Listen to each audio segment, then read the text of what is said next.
Muy buenas tardes a todos. Primero que todo, muchas gracias por su asistencia. Qué bueno que hayan venido a pesar del partido, así que eso igual nos motiva harto a que esta actividad tiene podríamos decir, su clientela fiel. Bueno, estamos ya en la quinta sesión. Como no sé si han venido antes, ya han participado en las sesiones anteriores, ya estamos en esta quinta sesión. Empezamos con el sistema endocannabinoide en mayo, farmacología de los fitocannabinoides, preparados, trastornos neurológicos, fueron las 4 sesiones anteriores. Y hoy día estamos ya en la quinta con el tema que es cáncer. Nos quedan en las próximas semanas dolor e inflamación, la semana siguiente enfermedades crónicas y para cerrar con salud mental. Así que hoy estamos en mitad del taller, vamos bien, diría yo. Así que hoy día es un tema bien relevante, que es el uso en cáncer, que es una herramienta poderosa, podríamos decir. Hay pocas opciones en estas patologías para el manejo, para los cuidados paliativos, para tratar de tratar directamente los tumores. Y aquí la cannabis tiene una herramienta interesante, poderosa, potencial. Y hoy día, digamos, para contarnos de este tema, vamos a tener como expositora a la doctora Jimena Steinberg. Ella estuvo presente con nosotros anteriormente, así que les pido un aplauso para ella. Comenzaremos, la actividad dura aproximadamente hasta las 9, así que pueden interrumpir si desean con preguntas o dejarlas para el final. Ahí ustedes, digamos, siéntanse cómodos de preguntar cuando tienen conveniencia. Así que pueden dejar con ustedes, Jimena. Hola. Bueno, el partido mermó un poco nuestra asistencia, pero vamos a estar atentos igual. Yo creo que cuando haya algo vamos a enterarnos, así que podemos parar un poquito de acelerar y seguir. Exacto. Ya, chiquillos, entonces el primer día vamos a conversar un poco de cannabis y cáncer, y antes de partir, como para un poco recapitular, ¿cierto? Un poco para recapitular lo que veníamos viendo, para recapitular lo que veníamos viendo en las sesiones anteriores, vamos a hacer un pequeño resumen, ¿cierto? Entonces hoy día vamos a conversar vamos a hacer un pequeño resumen, les decía.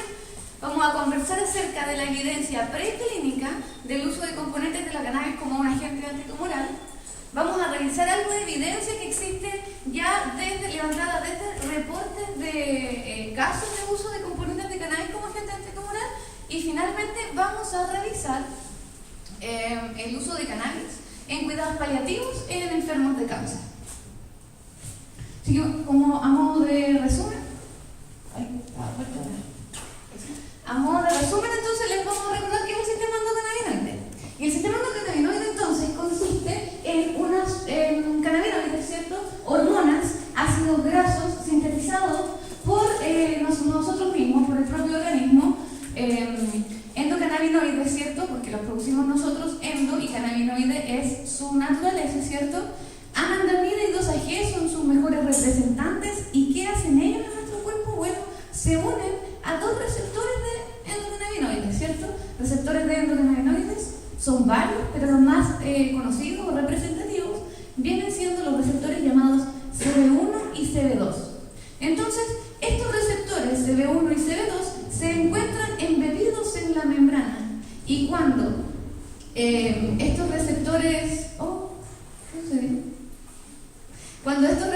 se unen a esta molécula, cuando estas moléculas se unen a este receptor, es que la molécula, la célula que se encuentra, en donde se encuentra embebido este receptor, señaliza hacia el interior de la célula para ejecutar las diferentes funciones celulares para las cuales se encuentra este sistema, ¿ya? Además, me gustaría recordarles que adicionalmente están estas enzimas que tienen esta sigla NAPE, PLD y DAC-L-alfa, diacilglicerol lipasa, creo que es su nombre completo. Estas dos enzimas lo que hacen es sintetizar estos dos endocannabinoides, y estas dos enzimas que se encuentran acá lo que hacen es degradar estos dos cannabinoides. Entonces tenemos dentro de la maquinaria del sistema endocannabinoide, tenemos a la molécula, ¿cierto?, que se une a mi receptor, y adicionalmente tenemos sustancias que aumentan, que sintetizan esta molécula, y y enzimas que degradan estas moléculas. Entonces, de esta forma, así se regula cuánto endocannabinoide circula por el organismo y cuánto de este endocannabinoide, ¿cierto?, entonces va a estar ejecutando su función en la membrana de la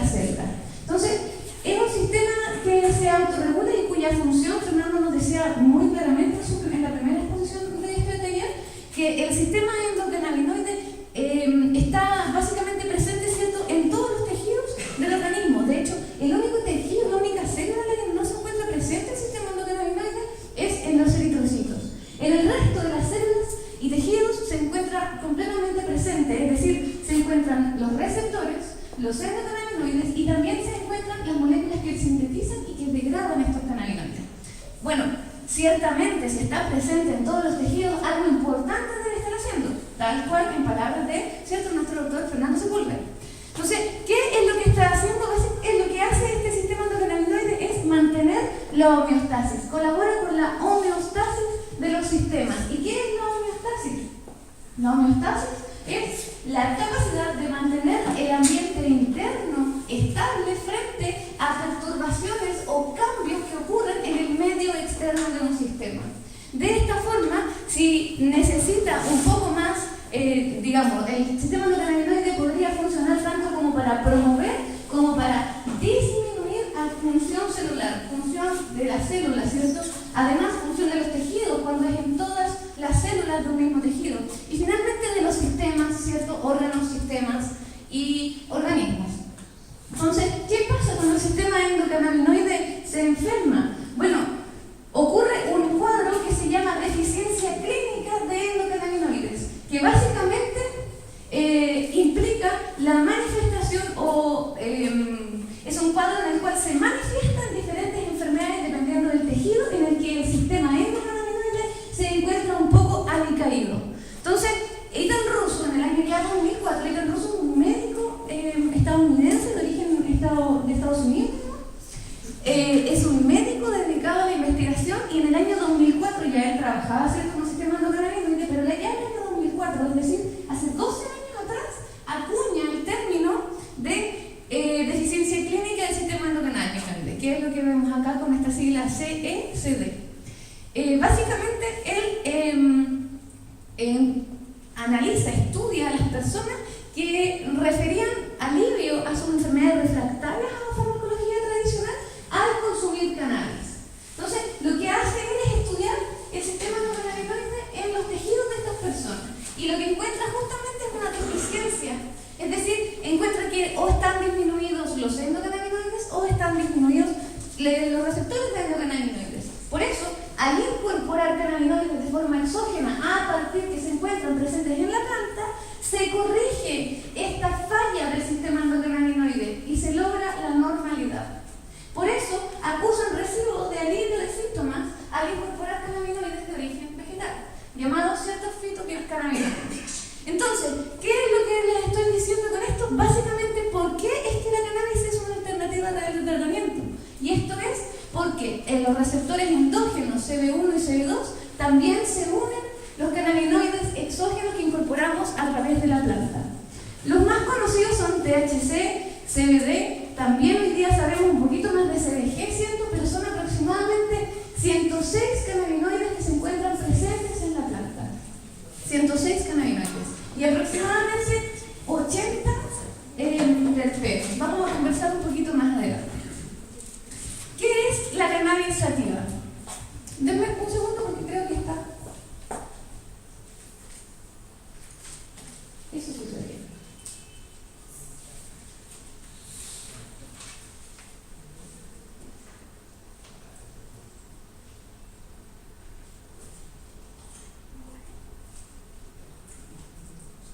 Ya.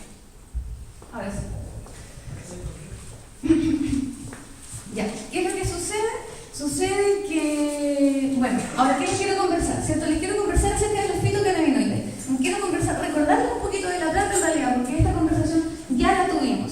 ¿Qué es la cannabis sativa? Bueno, la cannabis sativa es una planta, ¿cierto?, estacional, que se puede encontrar en diferentes subespecies relativas a su forma, a su aspecto cuando se cultiva.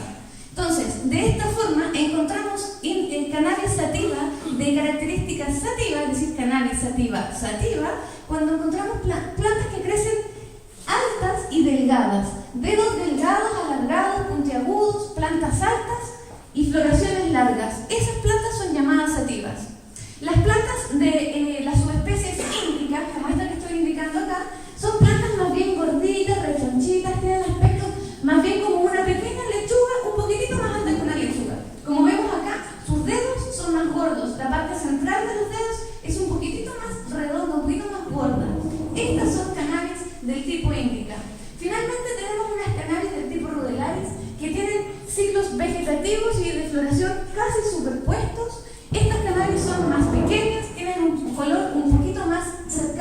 café, un poquito menos verde, ¿cierto? Más un poquito de café, y hojas, particularmente las hojas se destacan porque tienen 3 dedos y pareciera ser que tuvieran 2 más, pero muy pequeñitos, como que hubieran involucionado.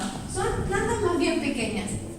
En estas 3, de lo único que podemos nosotros decir acerca de estas 3 es cómo crecen, es su aspecto, cara, su aspecto. Aquello, a esto, a su aspecto, a su forma, a cómo se ve visualmente una planta cuando crece, le llamamos fenotipo.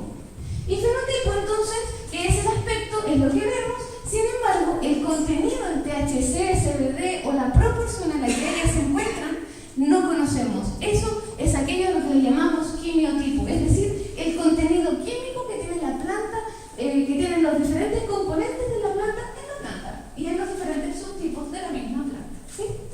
Entonces, ¿qué es lo que sabemos hoy día? No sabemos que aparentemente son distintas, pero su quimiotipo no se relaciona con su aspecto. Pero lo que sí sabemos es que hay unas que tienen alto cannabinoide y hay otras que tienen menos cannabinoide. A las que tienen alto cannabinoide, porque tienen alto tricoma, ¿cierto?, se les llama tipo narcótica. Y a la que tienen poquito se les llama tipo fibra. En esta cannabis tipo narcótica, que es hoy día entre narcótica y fibra, es la única clasificación honesta que podemos hacer respecto al contenido de la cannabis.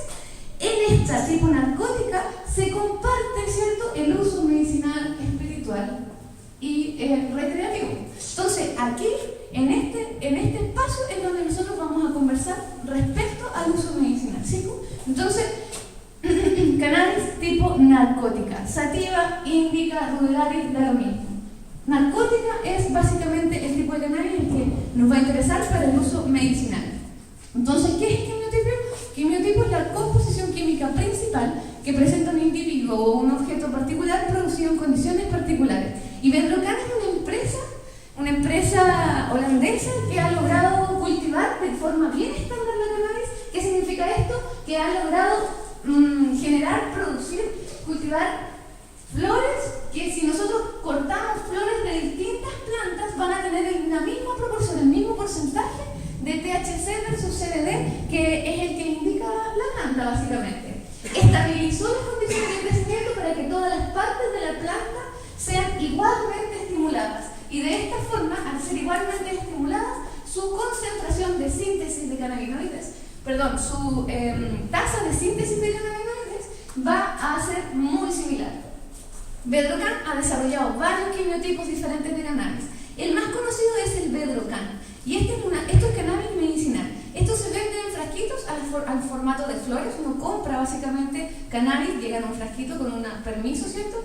Y esta cannabis Bedrocan, fíjense ustedes el contenido de THC que tiene: 22% de THC versus 1% de CBD.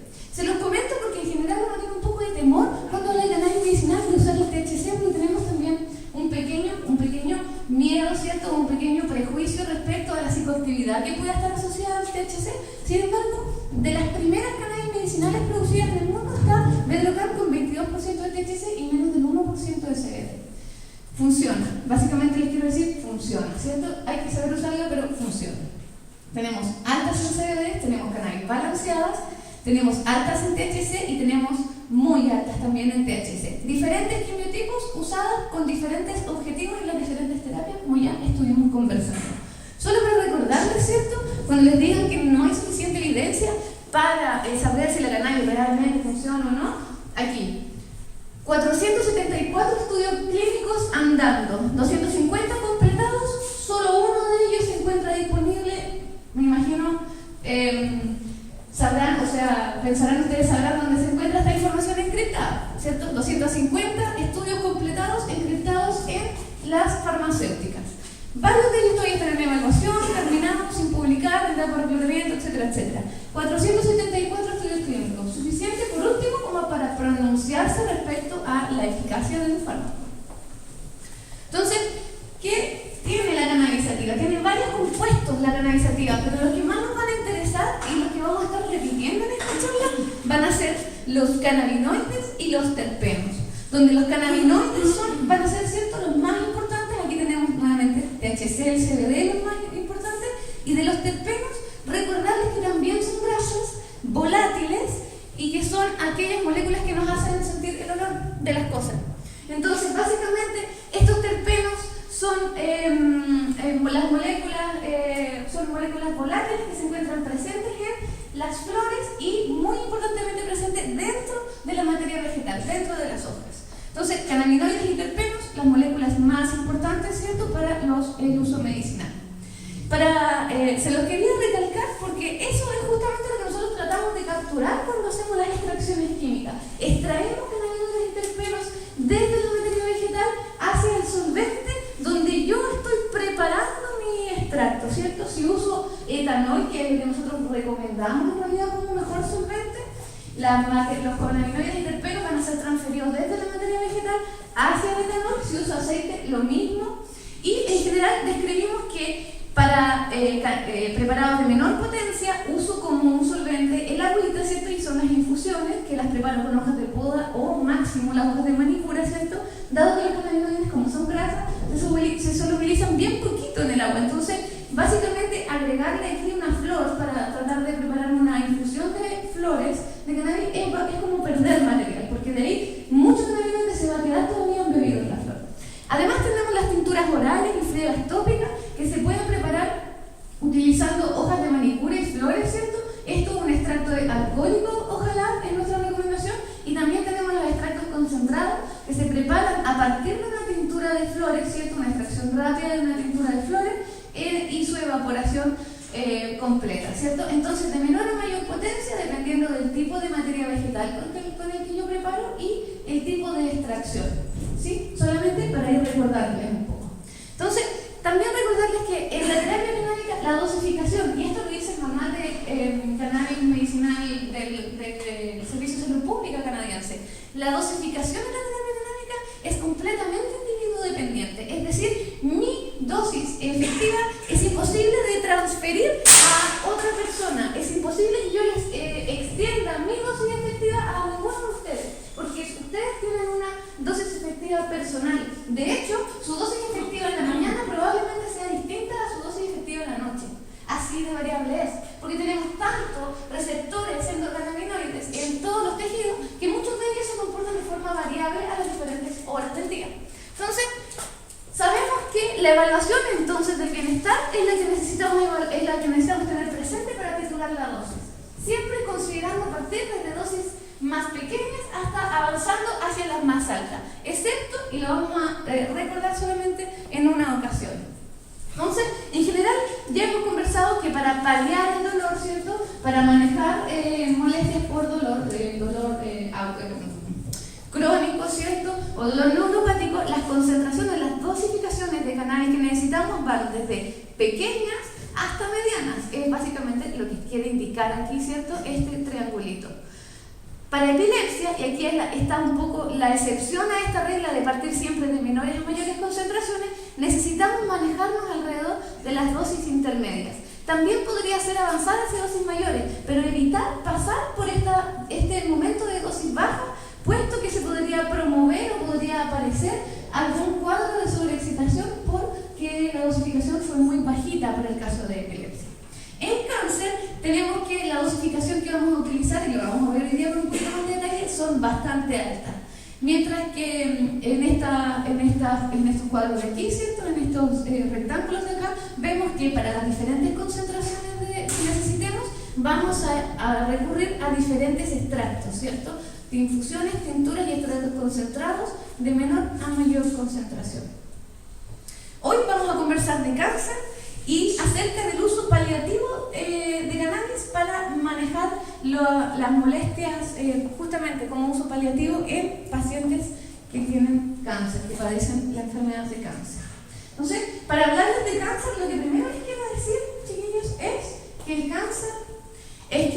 el cáncer es una enfermedad muy relacionada con la división celular. ¿Y qué es la división celular? Bueno, la división celular es una función básica de la biología de todos los organismos. Los organismos unicelulares se dividen para poder multiplicarse. Los individuos pluricelulares crecen y luego se multiplican a través de la división celular. Es decir, es una función celular básica. Y se las quiero mostrar con un video, porque como les voy a mostrar harta tabla después, los voy a latear harto, entonces les quiero poner videos.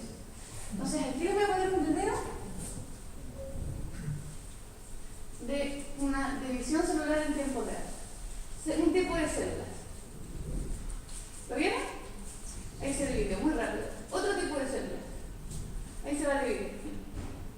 Se divide. Esto es en tiempo real, esto es microscopía en tiempo real, es un video. Otra célula, ahí se divide. Así más o menos se ve bajo el microscopio la división celular. Lo voy a poner una sola vez más. Son tres células distintas, tres tipos celulares distintos que se dividen. Una que se llama angina, y ahí la tengo rapidito de miris. Se ven los nombres, cómo se dividen, se separan. Aquí lo vuelven a ver rápidamente. Y se los quiero mostrar una última vez para que más o menos, porque quiero que vayan conmigo haciéndose la idea de cómo es que sucede esto de la enfermedad de cáncer y la proliferación de cáncer. Entonces, ya, ahí está el video. Entonces, ¿cómo se regula este crecimiento celular, esta división celular? ¿Cómo se modula? ¿Cómo se regula? Bueno, se regula a través del ciclo celular. El ciclo celular es básicamente un tiempo, son diferentes periodos enlazados entre ellos, en los cuales la célula se prepara para dividirse o se divide, ¿cierto? Entonces, durante todo este periodo G1, S y G2, la célula se prepara para la división y luego en este periodo de mitosis se divide. Adicionalmente, se los quiero indicar porque no todas las células se dividen, hay unas que entran en fase G0. No vamos a entrar en detalle, solamente se los quiero nombrar por si de repente pudiera salir el tema. En esta fase G0. Y en esta fase G0 es donde se dan las células cuando se diferencian. Cuando van a hacer alguna función específica en los tejidos, normalmente van hacia la fase G0 y su multiplicación, su división celular disminuye. Entonces, ¿qué hace? ¿Qué les decía yo en la fase G1? Lo que hace la célula es que duplica sus componentes celulares, crece, ¿cierto? Y aquí tenemos una célula más grande. Durante el periodo G1, en el periodo S, lo que hace esta célula es que duplica su contenido genético. Entonces, todos los genes que contienen la información para construir una célula se duplican en esta etapa llamada S. Y luego, en la etapa G2, lo que hacen los componentes de la célula es que se alinean en una línea simétrica, ¿cierto? Se alinean a cada lado de una célula grandotota para que así luego se divida y queden dos células iguales. Y si no se dividen de forma así simétrica, lo que sucede es que quedan mal repartidos, uno para allá, otro para acá. Básicamente, las células no son funcionales cuando les faltan componentes o les sobran componentes. Entonces, lo que hace la célula, cómo ha evolucionado, ¿cierto?, la vida para las células para poder ir chequeando que, digamos, aquí duplicamos todos los componentes, sí, tenemos dos de cada uno, sí, ya, perfecto. Importante porque después los vamos a alinear y tienen que quedar los mismos a cada lado. Aquí se duplicó todo el DNA, también otro chequeo. Entonces, en diferentes etapas del ciclo celular, por ejemplo, en G1 tenemos un punto de control, se llaman checkpoints, puntos de control. También tenemos un punto de control en G2 para ver que esté completo la duplicación del DNA, que estén ordenaditos, ¿cierto?, uno en cada lado. Y tenemos un tercer punto de control que se encuentra presente en mitosis, ¿cierto?, y que básicamente ayuda un poco, define o revisa, chequea que las células estén, estén bien distribuidos los diferentes organelos en la célula que se va a dividir. Entonces, al menos tenemos tres momentos de control en el ciclo celular donde la célula se autoevalúa para ver si realmente se divide o no. Porque si le falta algún componente, la célula no debería dividir. La célula debería de tener su división celular. Entonces, en ese sentido, yo quiero que recordemos esto de la división celular, de los puntos de control, porque justamente aquí es donde va a estar enmarcado, ¿cierto?, el cáncer del que vamos a estar conversando. Entonces, la autorregulación celular, entonces, ¿cierto?, utiliza estos mecanismos de chequeo de función celular para ver si estamos andando bien o no. Entonces, ¿qué pasa cuando una célula se desregula? Se desregula porque hay una lesión mecánica, porque el DNA se dañó o se duplicó malmente, ¿cierto?, malamente, hay algún estrés en algún organelo, hay algún problema, la célula no está funcionando bien. ¿Qué hace la célula en ese caso? Bueno, recurre a mecanismos de reparación de función celular, diferentes, ¿para qué vamos a conversar de ellos? Pero son hartos mecanismos de reparación. Cuando estos mecanismos de reparación, chicos, no logran reparar y la célula se echa a perder más aún, lo que pasa es que la célula promueve la aparición de mecanismos de muerte celular. Entonces, la célula se dice a sí misma: estoy tan chueca, estoy tan funcionando tan mal que lo mejor es mi autodestrucción, porque si yo funciono mal, el tejido en el que me encuentro contextualizado funciona mal. Entonces, ¿qué es lo que hago como célula? Inicio promuevo, ¿cierto?, el inicio de mecanismos de muerte celular. Normalmente se le llama autofagia. autofagia y apoptosis. Y con eso es suficiente para destruir las células que se encuentran funcionando mal. ¿Okay? Entonces, autofagia y apoptosis, esto es súper importante, y también recordemos el estrés de retículo. Entonces, ¿qué es la apoptosis? La apoptosis, ¿cierto? Se los mostraba aquí. La apoptosis es un mecanismo de muerte celular programado cuando la célula no logra superar un estado de disfunción. Entonces, una célula está funcionando mal, está funcionando chueca, no lo está haciendo para nada bien, prende las alarmas, comienzan los mecanismos de muerte celular. El más importante de ellos es la apoptosis. ¿Ya? Recuérdenlo bien, la apoptosis. Entonces, ¿cómo se inicia la apoptosis? Son varios mecanismos, yo aquí los voy a pasar. Uno de ellos es a través de receptores de muerte. Otro de ellos es a través de receptores tróficos. Otro de ellos es a través del censo de daño en el DNA.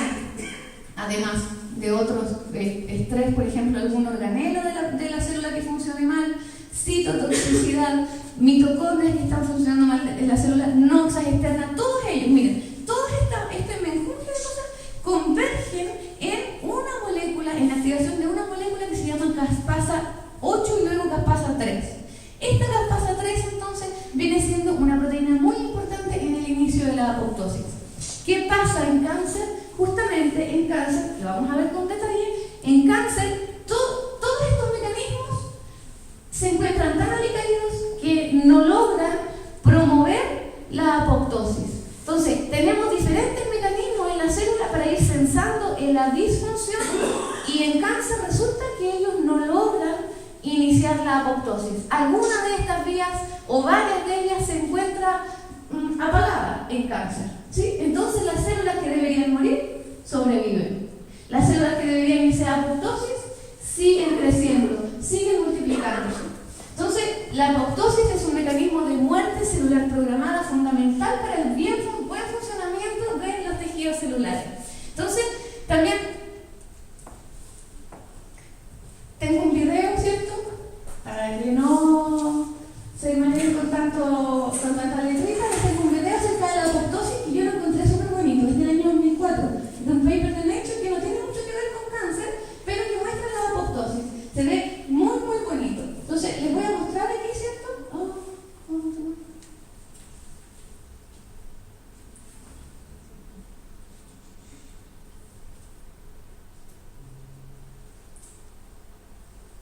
La tecnología hoy día no quiere nada conmigo. Entonces, aquí tenemos células, ¿cierto? Que se llaman células yucca, que es un tipo de célula que se cultiva, y como ven ustedes aquí, crecen, por aquí tienen sus proyecciones, ¿cierto? Así se ven normales las células, por aquí viene una célula muerta, media drenada, pero la estamos viendo acá. Entonces, ¿qué es lo que vamos a ver? A esta célula se le va a inducir la muerte celular con algunas moléculas, se va a inducir la apoptosis. Y aquí vamos a empezar a ver cómo esta célula empieza aquí ven, cómo empieza a cambiar su forma. Empieza, ¿cierto?, a empaquetar sus diferentes componentes, empieza a degradar todos sus componentes, los empaqueta, hace bolsita, se embolsa a sí mismo para no liberar su contenido tóxico al medio y queda literalmente un guatero. Un guatero, una membrana que envuelve agua con componentes celulares destruidos. Esto es la apoptosis, es una forma limpia de morir que activan las células en pro de un tejido saludable. ¿Sí? Bueno. El video sigue, pero nosotros también vamos a hacer. ¿Ya? Entonces, en cáncer, ¿qué es lo que tenemos? Células que han perdido estos mecanismos de autorregulación. Por algún motivo, los puntos de control que yo les comentaba delante del ciclo celular fallan. Algo no pasa, algo no funciona, hay un check que no pasó. Daño al DNA imposible de reparar. Vías autofágicas, apoptóticas disminuidas, es decir, el mecanismo de muerte celular disminuido. Disfunción de organelo, ya les comentaba, ¿cierto? Entonces, ¿qué tenemos? Que en vez de morir la célula que está dañada, que está chueca, funcionando mal, lo que hace es que se replica. Y cada vez que se replica chueca. Y se vuelve a replicar y se replica más chueca. ¿Y qué termina? Una masa de células, un tumor, ¿cierto?, de células bien diversas entre ellas. Porque mientras una se queda con, por ejemplo, 3/4 del DNA, la otra se queda con 1/4 del DNA. Y así se va multiplicando cada vez más chuecas, más raras, más heterogéneas. Y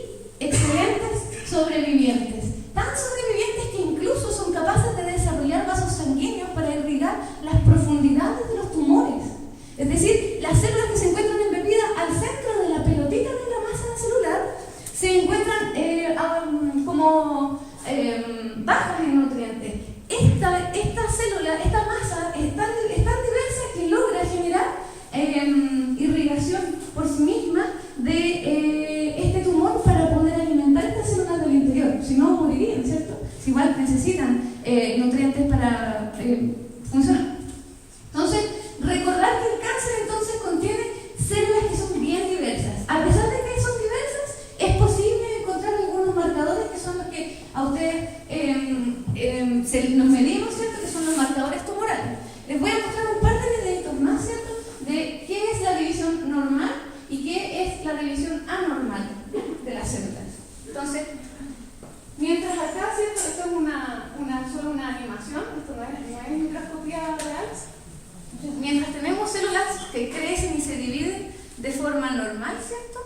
En la medida que van multiplicándose, van dividiendo de forma simétrica sus organelos, su contenido de DNA, se va dividiendo de forma equivalente en una y otra célula. Mientras esto ocurre de esta forma normal en estas células, en las células de cáncer lo que tenemos es justamente una división celular bien amorfa, con células que se dividen y que cuando se dividen tienen diferentes tamaños, se dividen rápidamente, así como quien dice lotes, se empiezan a dividir nomás, dividir para sobrevivir. Y empiezan a generar, ¿cierto?, este tipo de masas que por fuera tiene un tipo de célula dispuesta a sobrevivir expuesta a todos los nutrientes, y en el interior tiene células que ya están evolucionando para poder sobrevivir solo con los nutrientes que tiene, porque es posible que le lleguen. Y en este es un video del Instituto Nacional del Cáncer de Estados Unidos, y les quiero mostrar más o menos para que vean. Esto es un video, ¿cierto?, con crecimiento de células, y quiero que vean más o menos cómo se estructuran los tejidos. Así es un tejido normal. Aquí podemos ver, ¿cierto?, células que son largas. Estos parecen como fibroblastos, ¿cierto? Aquí tienen su núcleo, sus proyecciones, se unen, se tocan entre ellas, no están así como apelotonadas creciendo, ¿cierto? Entonces, ahora les voy a mostrar cómo son estas células cuando están en un estado cancerígeno. Miren la diferencia, cómo crecen. Desordenadas, chuecas, restringentes, ¿cierto? Llenas de estas pelotas que hay aquí, que son como células que se encuentran en división, pero pequeñas, como que abortan y son más grandes. Son realmente células muy, muy distintas a la normalidad de las células en los diferentes tejidos, ¿cierto? Entonces, lo conversamos, diversidad celular y marcadores tumorales. Dentro de la diversidad celular de los diferentes tumores también se encuentran algunos patrones, y son importantes de recalcar, porque en esta heterogeneidad no es fácil encontrar algo que nos una, algún punto en común entre ellos. Se encuentran diferentes biomarcadores. Por ejemplo, CA125 para ovario, CA15.3 para mama. Diferentes marcadores que nos van a permitir ir siguiendo la progresión del cáncer. Normalmente estos marcadores corresponden a receptores que se encuentran en las membranas de la célula, igual que los receptores de cannabinoides, ¿sí? Solamente se los quiero comentar para recordar, porque podría ser importante luego a la hora de evaluar. Entonces, ¿cuál es la hipótesis de los cannabinoides en los tumores? Bueno, aparentemente el crecimiento descontrolado, la angiogénesis, es decir, la capacidad de irrigarse, de desarrollar tejido, vasos sanguíneos irrigando el interior del tumor, y la capacidad metastática, es decir, la capacidad que tienen estas células de soltarse del tumor e invadir otros tumores, al incorporar cannabinoides, ninguna de estas tres se sostiene o se mantiene de la misma forma. Los cannabinoides pareciera ser que alivian el problema del estrés, ¿cierto? Aumentan la apoptosis,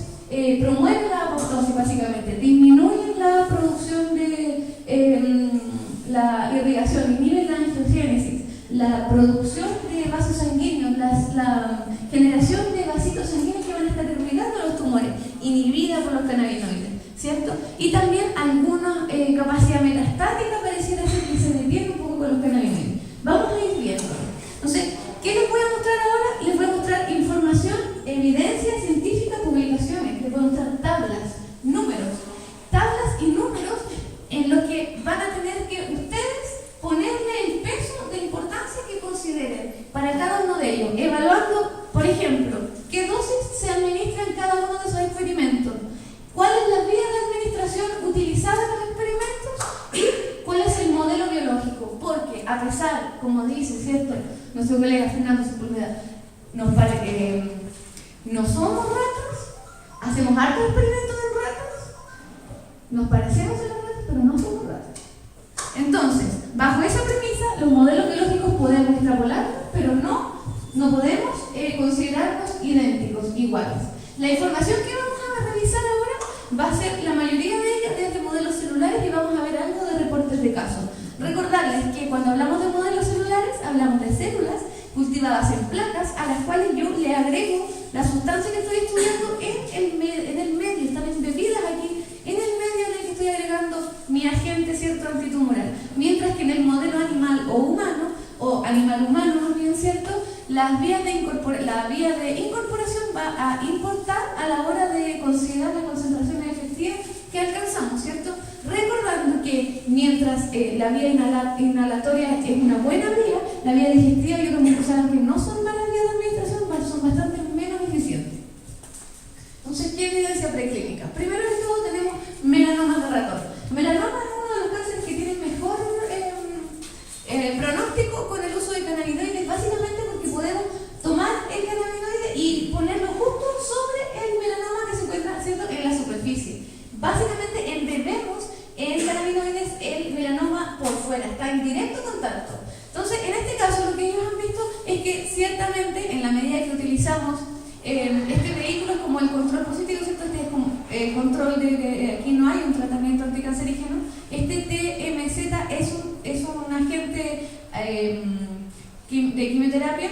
Esto es un cannabinoide, es el cannabinoide del tamaño de THC purificado, y esto es un compuesto que es parecido a Sativex. Básicamente es una extracción de planta completa, equilibrada, balanceada, con concentración de THC y CBD similar. Entonces tenemos tres cosas aquí: un tratamiento de un agente de quimioterapia, THC purificado y un extracto como una tintura. Entonces, ¿qué es lo que vamos a ver aquí? En el eje Y lo que vemos es el volumen del tumor, que nos va a dar cuenta del crecimiento del tumor. Entonces, mientras mayor sea el volumen, más importante es el tumor, es el cáncer. Entonces, ¿qué es lo que vemos acá? Marcadito, ¿cierto?, con los asteriscos, vemos que al usar el Sativex Light, que es básicamente nuestra tintura, nuestro extracto de planta completa, es cuando tenemos el mejor resultado. Asterisco aquí, asterisco acá. El menor tamaño de volumen asociado al tratamiento con extracto de planta completa. También tenemos un buen resultado, que es lo que se ve aquí con el cuadradito gris, con la molécula purificada THC, pero ciertamente es bastante mejor el resultado con la mezcla de cannabinoides. Aquí vemos lo mismo, activación de vías pro-apoptóticas, es decir, aquí vamos a marcar en verde cuáles son las células que están haciendo apoptosis. Y lo que vemos es que en presencia de THC y de nuestro Sativex Light, nuestro compuesto parecido al Sativex, vemos que aumenta ciertamente, ¿cierto?, la apoptosis en estos ratones, en este modelo de melanoma derivado de ratón, ¿cierto? Células más verdes, células con mayor activación de vías apoptóticas. Entonces, ¿qué les quiero decir aquí? ¿Qué les quiero recordar? El efecto séquito. No sabía qué hacer para que fuera más entretenido esto, así que les puse acá. Este caballero acá se llama Henry Rollins. Es un ídolo mío personal. Henry Rollins les recuerda entonces efecto séquito, es decir, nuestra capacidad, la capacidad que tienen estos cannabinoides de potenciarse entre ellos cuando están todos juntos y no cuando se encuentran aislados. Es decir, estos cannabinoides pareciera ser que son bastante mejores fármacos en conjunto que cuando los administramos de forma separada. Eso se llama efecto séquito. Está acuñado para la cannabis. Es tan relevante, es tan demostrado, es tan evidente que acuñaron justamente para la cannabis efecto séquito. Henry Rollins aquí sonríe y se los recuerda. Entonces tenemos también cannabinoides antitumorales en modelo de cáncer de mama. ¿Y qué es lo que vemos en el modelo de cáncer de mama? Vemos justamente que cuando utilizamos diferentes concentraciones de THC, ¿cierto?, que es lo que vemos acá, las barritas indican diferentes tratamientos con THC, con CBD y con algunos análogos, ¿cierto? Y lo que vemos es que, a pesar de que la respuesta es variada, vemos una tendencia a que cuando aumenta la concentración del cannabinoide, disminuye la invasividad. Esto significa la capacidad metastásica. Disminuye la capacidad metastásica al aumentar la concentración de cannabinoides en el tratamiento que se le está administrando a estas células de cultivo, ¿cierto? Entonces, el modelo de cáncer de mama también. CBD incluso aquí pareciera ser que tiene la mayor eficacia, incluso más que CBD.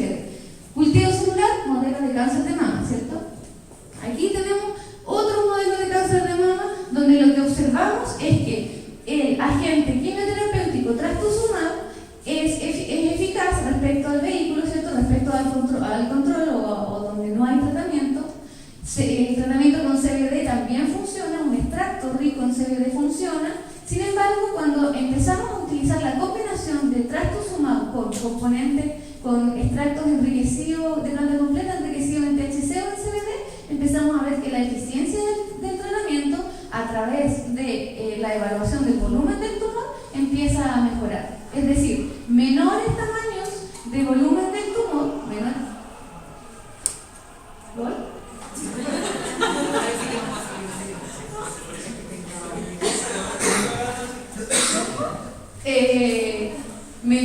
el volumen del tumor, ¿cierto? Evaluado aquí, que lo que vemos, menores tamaños de volumen del tumor, menor importante o menor ha sido el crecimiento tumoral, mejor es el pronóstico, ¿cierto?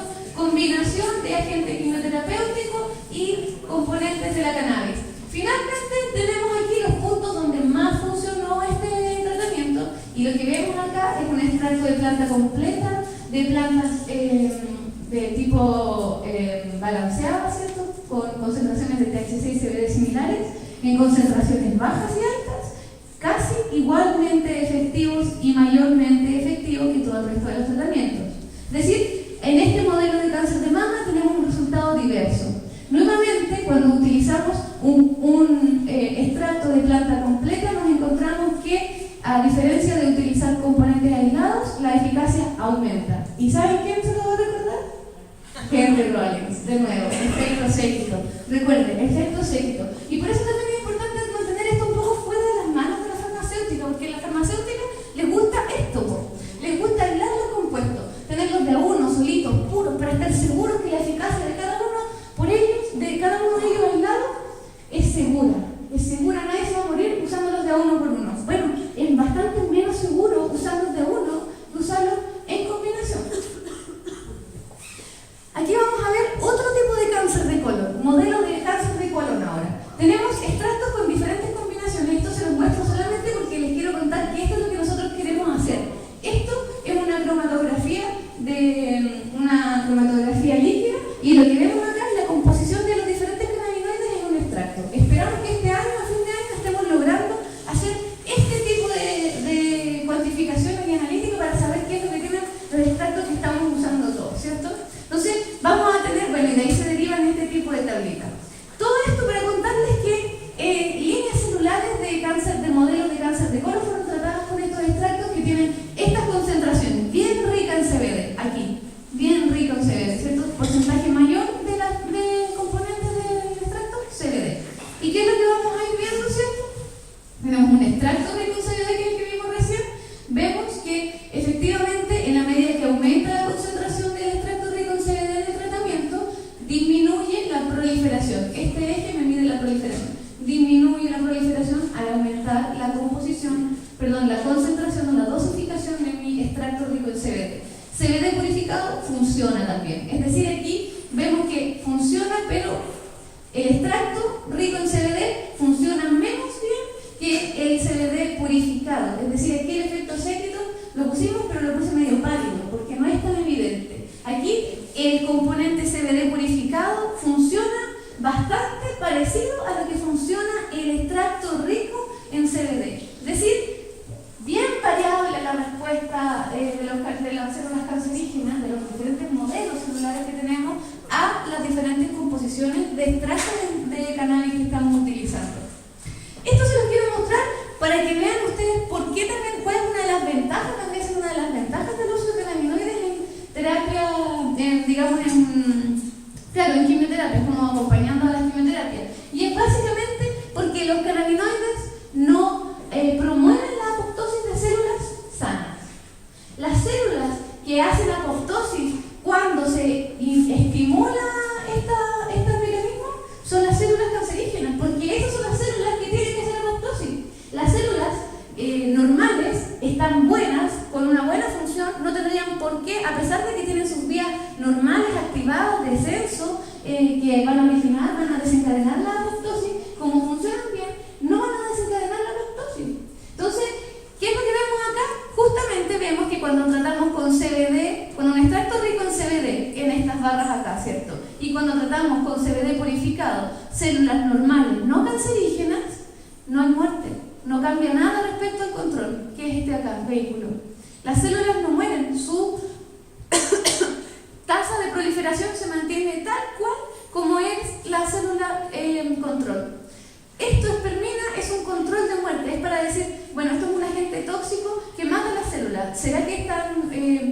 vivas sobreviven porque son resistentes particularmente a la muerte? No, porque cuando les agregan espirmina mueren.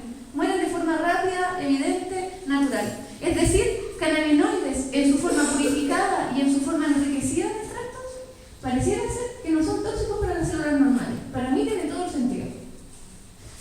¿Ya?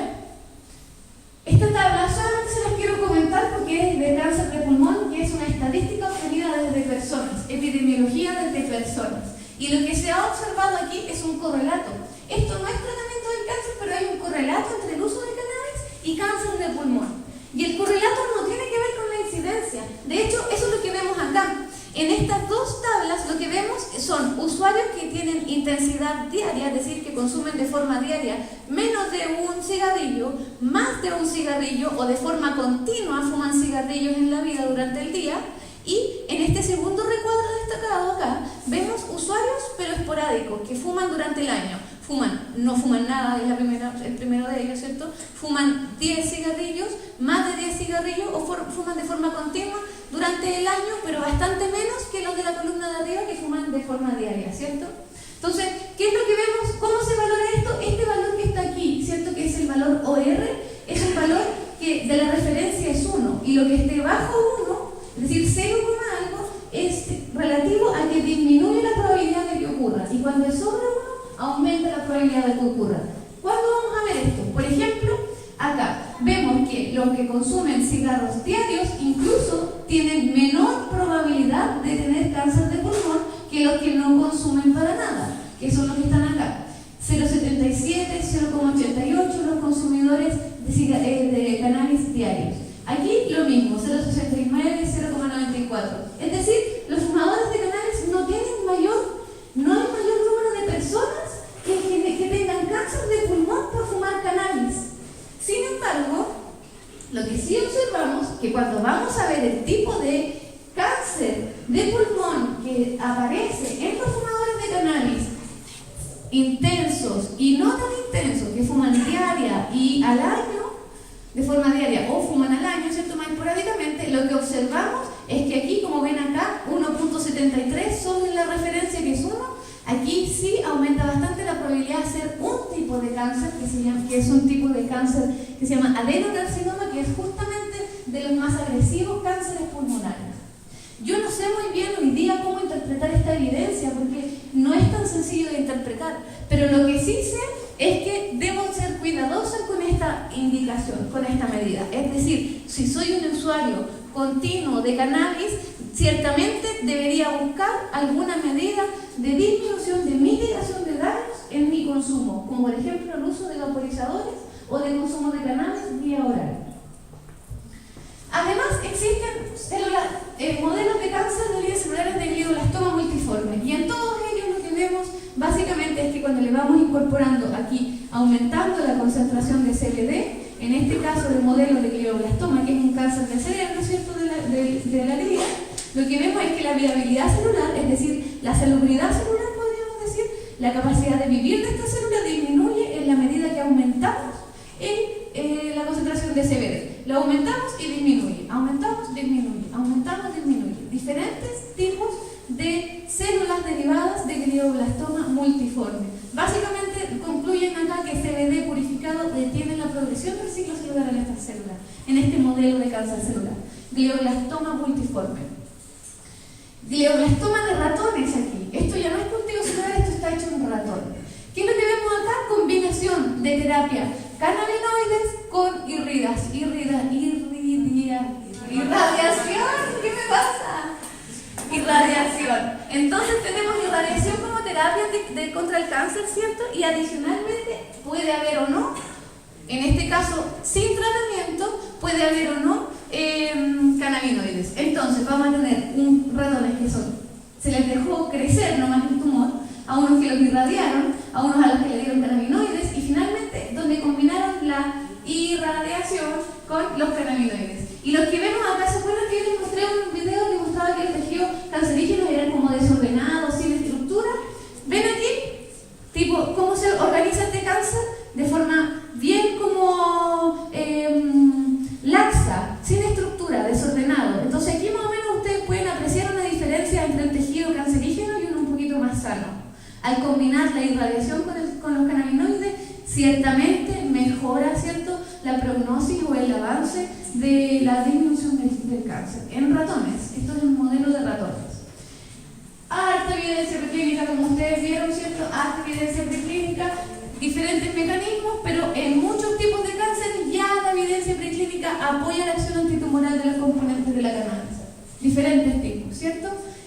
CBG, y se los quiero comentar porque CBG es un cannabinoide precursor del resto de los cannabinoides. Se encuentra ubicado en la vía anterior a la producción, justo antes, a partir de él se produce THC y CBD. Entonces, ¿qué es lo que hacen acá? Toman ratones, les inducen cáncer y los tratan o no con CBG y diferentes cannabinoides. ¿Ven acá donde está el asterisco? Este es el ratón tratado con CBG. ¿Cuántos tumores tiene este ratón? Ni siquiera lo pueden graficar, ni siquiera aparece un solo tumor en el ratón cuando se trata con CBG. Súper interesante este resultado. Tan interesante que los autores lo que hacen es patentarlo. Daniela Parolato lo comienza a patentar en el año 2015, todavía está en trámite, pero ya se acerca el patentamiento. Ojo, digo yo siempre, están patentando donde debe estar funcionando. Entonces aquí les quiero mostrar dónde está CBG, justo antes de la producción de THC, CBD y CBC. THCV, otro cannabinoide interesante, la misma historia, lo utilizan acá, muestran acá que su IC50, su valor de inhibición del crecimiento, podríamos decir acá, de las células, mientras menor es la cantidad que necesito para lograr este IC50, mejor agente antitumoral. Y lo que observamos acá es que CBD se comporta muy bien y también CBD cuando se combina con THCV, que es otro cannabinoide, se los voy a mostrar inmediatamente. Mejora bastante la respuesta al tratamiento cuando se combina. Entonces, patentado, aquí, de nuevo, lo patentaron. El uso de fitocannabinoides en el tratamiento de un tipo de carcinoma. Y aquí les quiero mostrar que está THCV. Parte, ¿cierto?, de un ácido distinto al oligotónico, un ácido que se llama divarinólico. Se produce CBGB ácido, que me falta una B, ¿cierto? Y se produce THCV ácido. Estas plantas existen, pero son difíciles de conseguir. Tenemos que aprender a seleccionarlas, tenemos que tratar de conseguirlas, eventualmente tenerlas. Recordarles entonces que el órgano blanco, donde se encuentra el cáncer, es un órgano que no está adherido en una placa, sino que tiene que, a través de nuestra vía sanguínea, irrigar y embeber el tejido que está enfermo. Entonces, para esto recordarles, ¿cierto?, que no somos placas, somos personas que tenemos que incorporar los cannabinoides y distribuirlos en todo el organismo. Entonces, en ese sentido, cuando vamos a mirar cómo es que, a qué dosis, cuánto necesito entonces para inhibir el crecimiento de las células, bueno, aquí tenemos porcentaje de apoptosis en el eje Y y en el eje X, aumento de la concentración de THC. Este es un trabajo interesante porque es un trabajo que dice que el THC promueve el cáncer. Promueve el cáncer. Eso dice este trabajo, pero vamos a evaluar la evidencia. Hart y colaboradores del 2004. ¿Qué es lo que yo veo acá? Que en la medida que aumenta el THC, aumenta la apoptosis. ¿Lo ven aquí o no? Aumenta la boleta a la medida que aumenta. ¿Por qué dicen los autores que promueve el cáncer? Por esto. La diferencia entre 0,1 y 0,3 es como que disminuye la apoptosis. Entonces, como que si disminuye la apoptosis, aumenta la proliferación. Entonces el autor dice acá, esto significa que THC promueve el cáncer. Me encanta contarles estas historias para que ustedes vayan viendo cómo que nos cuentan la historia real. Entonces, ¿qué es lo que les digo yo acá? Cuando yo observo más o menos al ojo que empieza la apoptosis como a gatillarse, aquí más o menos, 2 micromolar de THC.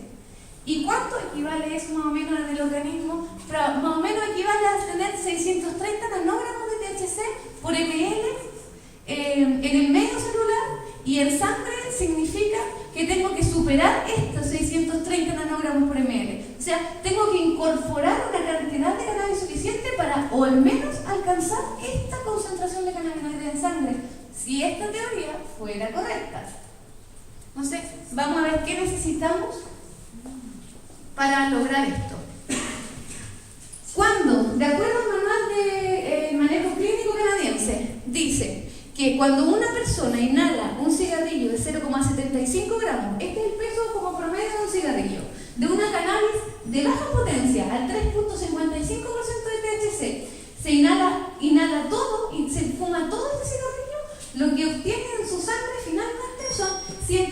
162 nanogramos por ml. O sea, esto es como 5 veces menos de lo que necesita, ¿cierto?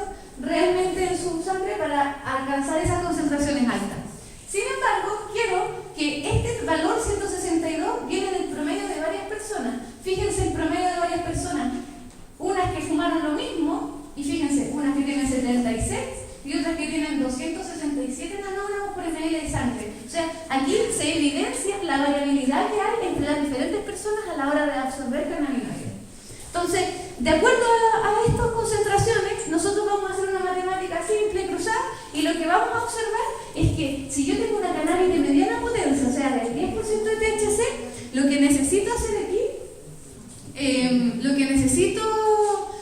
hacer para alcanzar esa cantidad de cannabinoides en sangre, es decir, los 500, 600 nanogramos de cannabinoides en sangre, es consumir vía digestiva de 5 a 7 gramos de flores o 1,5 gramos de flores bien inhaladas, es decir, vaporizar o combustionar 1,5, es decir, 2 cigarrillos de flor, una sola persona de una sola vez, o consumir vía oral 5 a 7 gramos que corresponden aproximadamente al 2,5 veces más que la vía inhalada. Es decir, tengo que consumir algo, ¿cierto? Eso es lo que les estoy diciendo. 5 a 7 gramos, chiquillos. 5 a 7 gramos de flores de una sola vez. Es un montón, vamos a terminar todos durmiendo, nadie va a hablar con nadie. Entonces, ¿qué es lo que tenemos que hacer para lograr esto? Lo que tenemos que hacer es generar un plan de tolerancia, porque consumir esta cantidad de cannabinoides nos va a dejar mudos, nos va a dejar desconectados de nuestra familia, estamos enfermos y queremos preciar nuestro tiempo con nuestra familia. En ese momento no quiero yo estar en un estado de sopor. Entonces, por eso es importante evaluar el objetivo de la terapia, el sacrificio, ¿cierto?, de la terapia, el avance de la terapia, y también considerar que necesito 5 a 7 gramos de flores vía digestiva diarios. Es decir, en una semana, 7 por 7, necesito 50 gramos a la semana de cannabis. Eso es un montón. Entonces, cosas que hay que tener, consideraciones que hay que tener. ¿Cuál es la recomendación general que se hace? Porque como la respuesta es bien heterogénea, es difícil de predecir. Pero más o menos se recomienda que se utilice una dosis diaria, esto se incorpore de una sola vez durante mínimo 2 semanas. Luego de esas 2 semanas se evalúan los marcadores tumorales y se reevalúa el avance de la terapia. Eso es más o menos el esquema. Puede variar, puede ser distinto. Todavía está siendo sometido a correcciones porque la variabilidad, como les digo, es muy grande. Sin embargo, esto pareciera ser razonable para comenzar.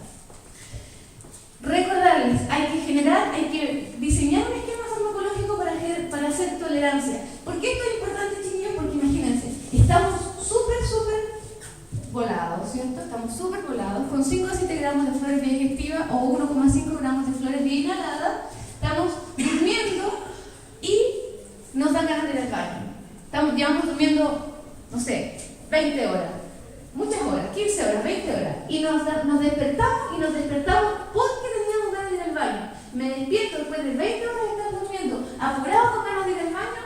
Es súper probable que me caiga, que me golpee, que me caiga o que no alcance a ir al baño. Entonces, ¿qué es lo que tenemos que hacer durante esta estadía o este tratamiento? Para empezar, una persona ojalá nunca debe estar sola cuando esté consumiendo estas cantidades de flores, porque adicionalmente pueden aparecer los efectos adversos de alta psicoactividad, y tener un mal viaje solo y medio enfermo realmente debe ser una experiencia muy desagradable.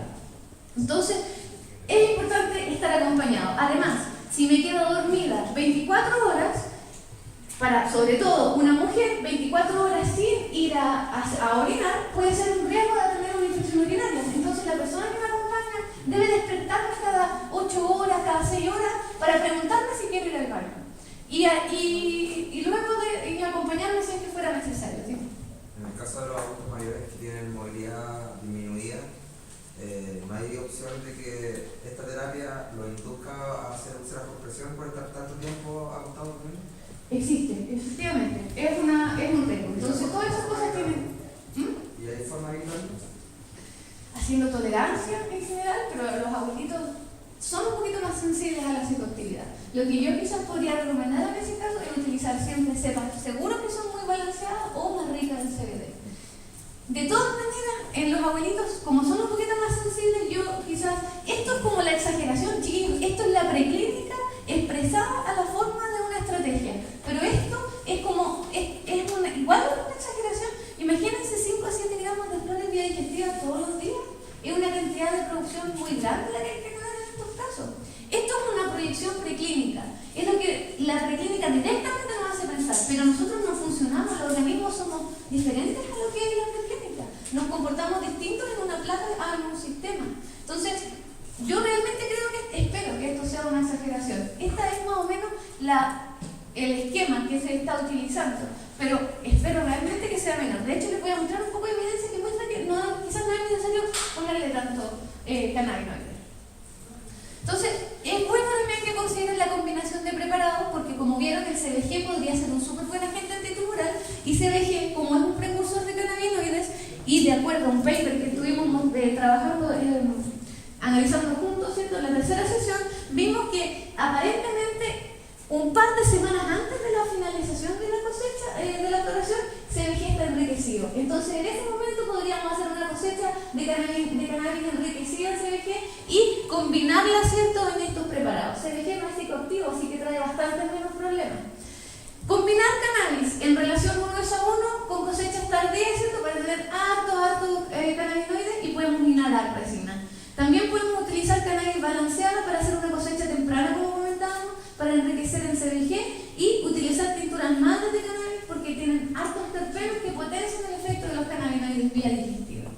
Entonces, hasta aquí vamos a llegar con la terapia canábica para antitumoral, y les quiero hablar de una cosa chiquitita antes que nos veamos, y que es acerca del uso de la terapia canábica para efectos paliativos.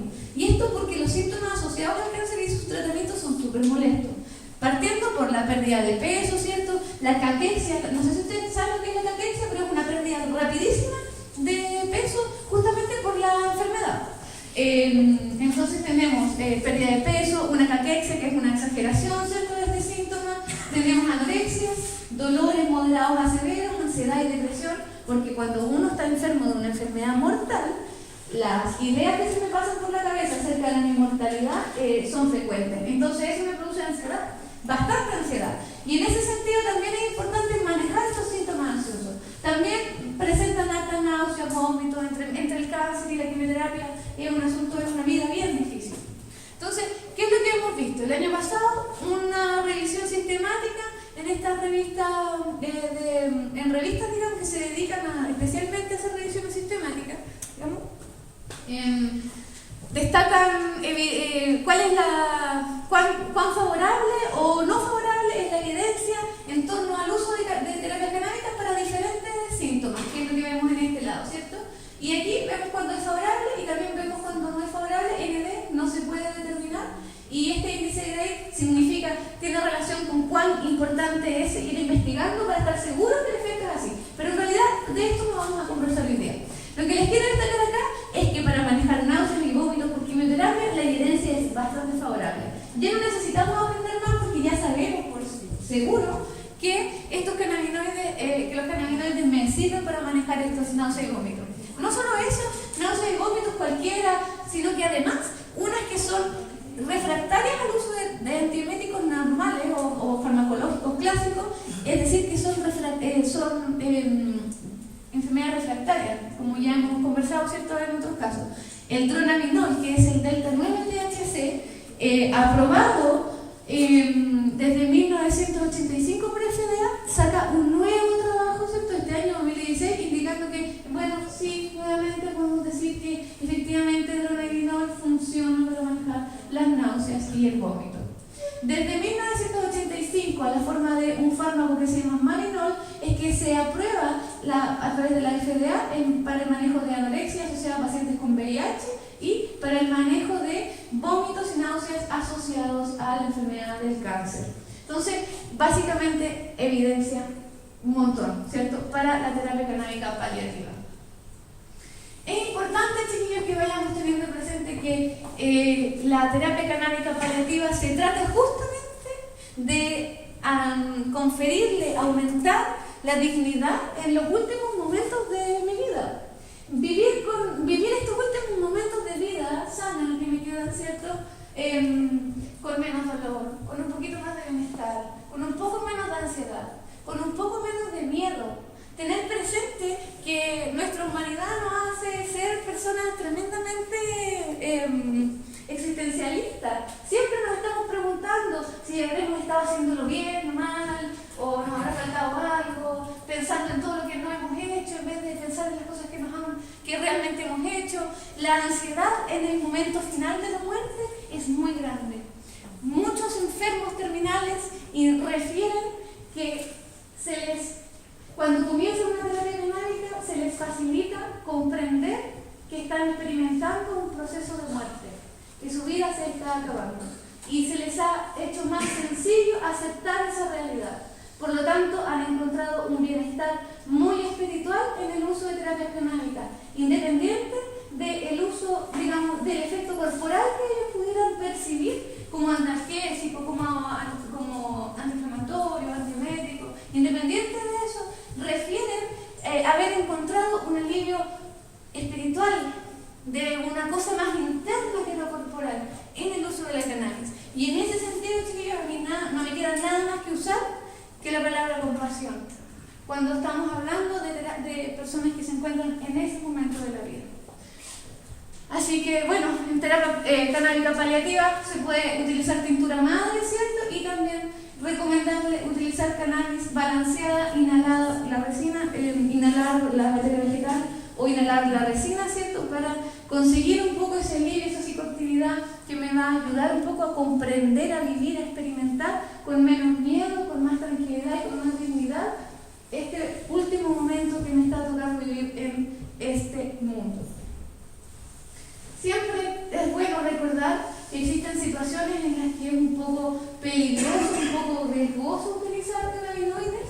Recordarles que en los casos de personas que tienen hipertensión, ojo, porque de repente aparecen estos efectos paradoxales hipertensivos. En el caso de insuficiencias renales, también tener cuidado con la función renal, monitorearla en la medida que se va utilizando cannabis.